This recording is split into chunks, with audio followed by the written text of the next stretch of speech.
Okay, few of y'all had expressed to me the doubts that y'all had on page number 5, I think.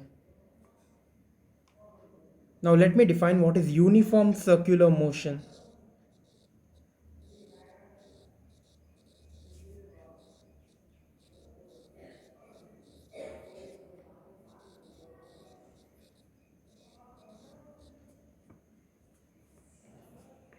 It is a circular motion in which the speed remains constant.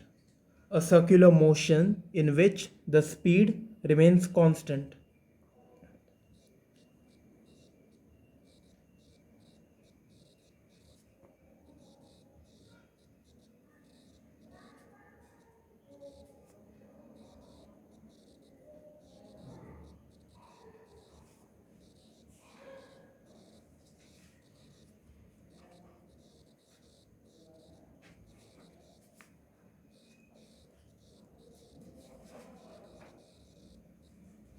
Now, in science, when you describe something, you need to give an example. So, I will give you a simple example. Take a clock and see the second hand. So, it will form a circular motion, it will move and it will come back to its original place after 60 seconds. So, the time is constant, it does not change. 1 second will happen or 5 seconds will take place after equal intervals of time. So, it is uniform circular motion, the speed is constant.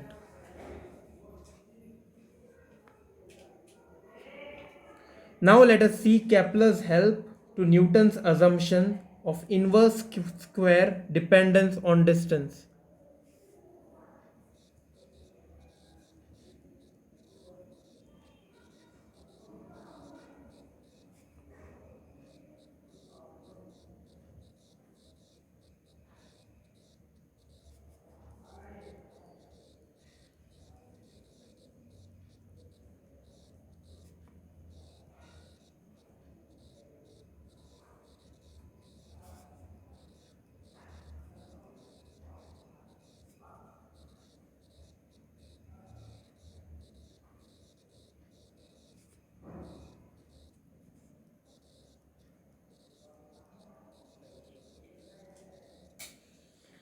In my first lecture, I told you all that force is directly proportional to the product of the masses and inversely proportional to the square of the distance. So that is what we will see, how that comes into picture. Now consider the elliptical orbit. Consider the sun at one of the foci and the planet, which is at a distance r. Now this r is changing because the focus is not the geometrical center of the ellipse. But it won't matter because we are taking the mean distance, and I've told you all how to calculate the mean distance in my previous lectures. Now by formula,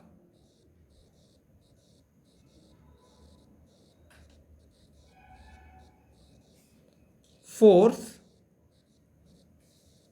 it is always written capital F but does not matter, is equals to mass into acceleration.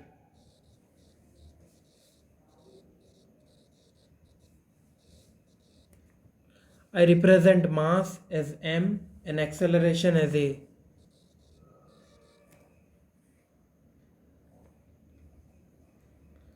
Now, please pay attention. In your textbooks, something is given directly without proof because it is not expected for 10th standard students to know vector algebra and differential calculus. By using vector algebra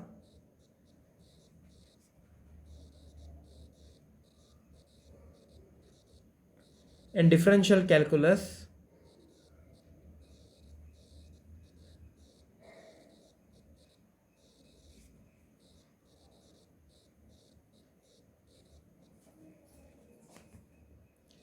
it can be shown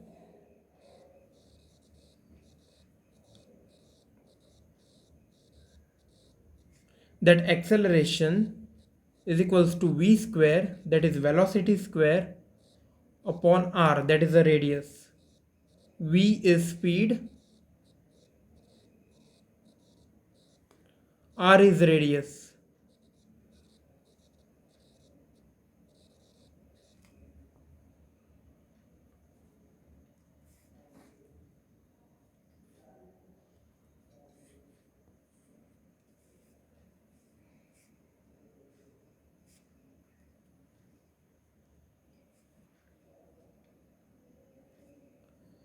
Since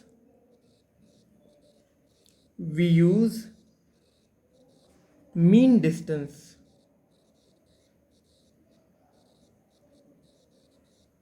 we take the averages of all the distances as explained in our previous classes, we can now consider a circle.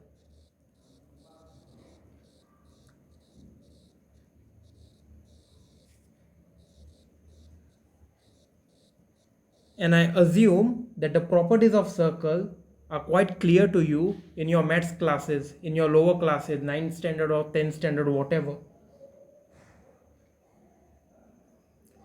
Now we are considering a circle.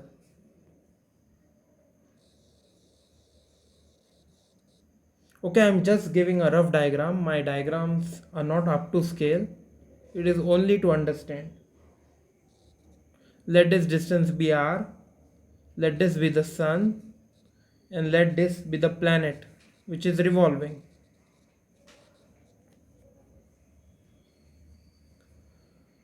Now see, the derivation lies here. This is a long lecture. To complete one revolution,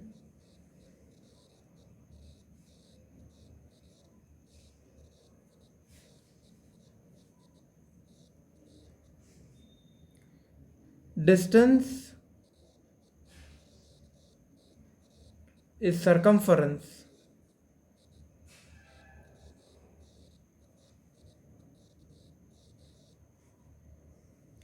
Which is equal to 2 pi r.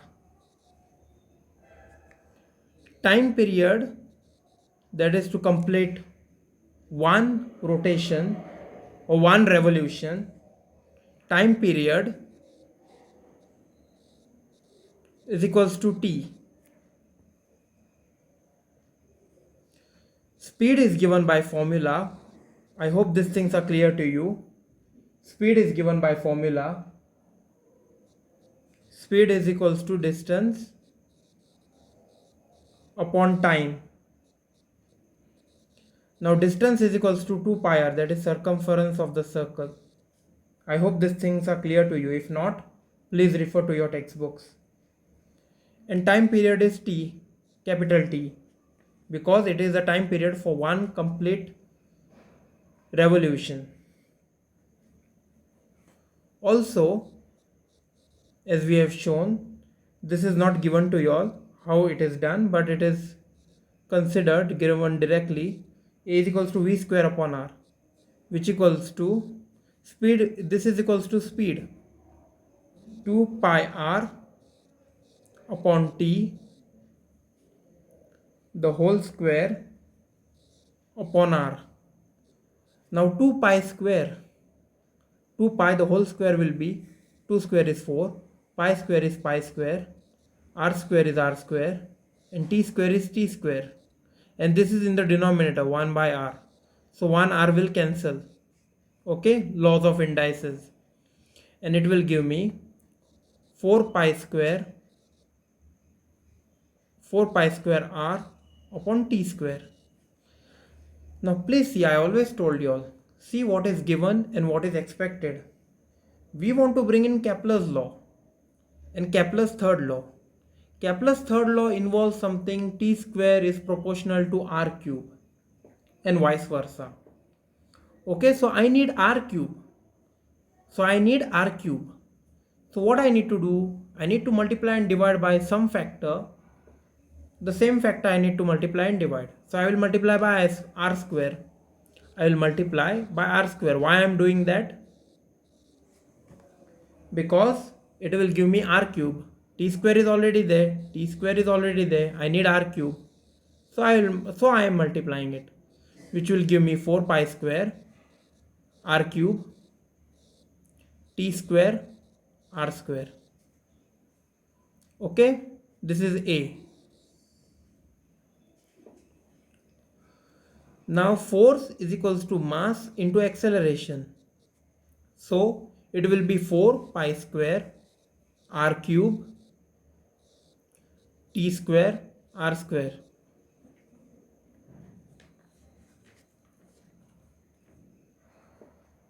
By Kepler's law,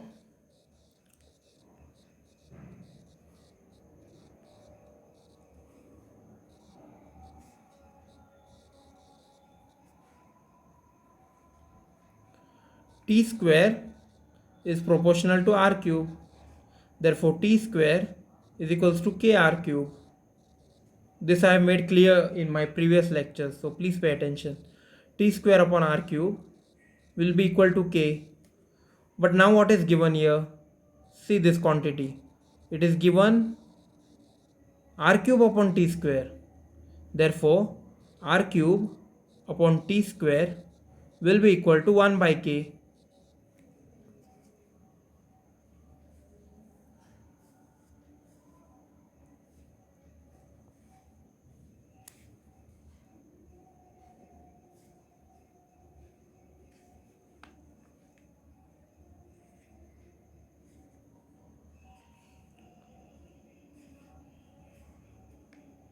Therefore,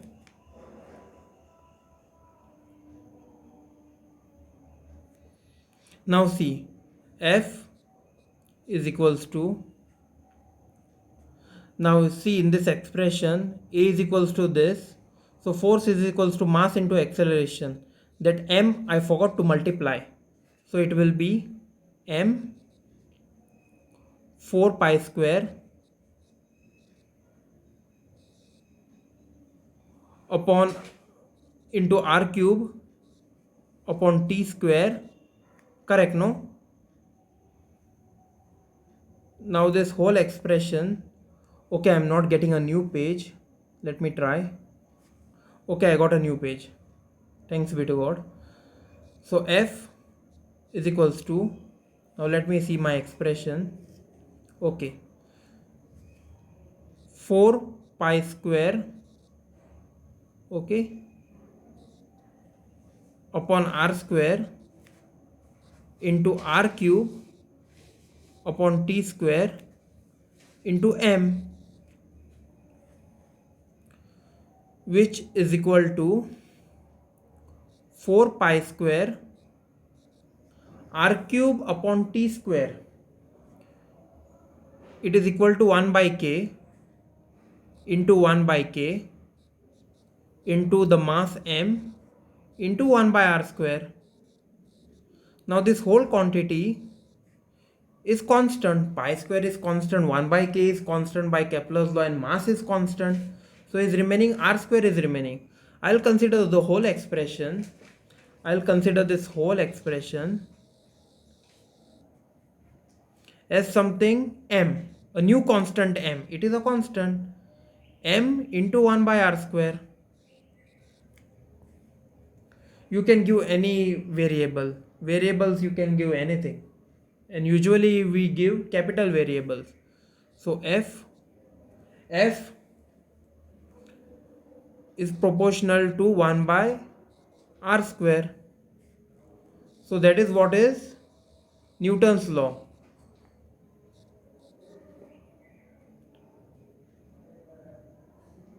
Inverse square law.